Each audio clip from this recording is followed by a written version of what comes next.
دوستو السلام علیکم دوستو، ایسی ویڈیو دیکھنے کو بہت ہی کم ملتی ہیں اور آپ دیکھیں اور مزہ اٹھائیں۔ دیکھو آج ہم آپ کو 3 قسم میں یہ ویڈیو دکھانے جا رہے ہیں۔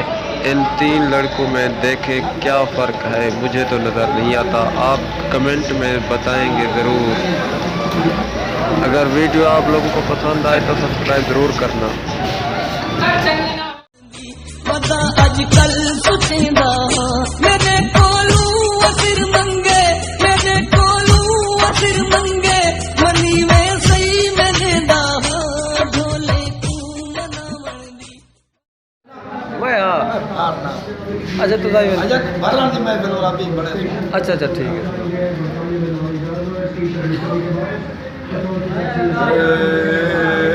بولا میں سر کس نو پاواں، بولا میں سر کس نو پاواں، ڈولڑی کی تو میں نہ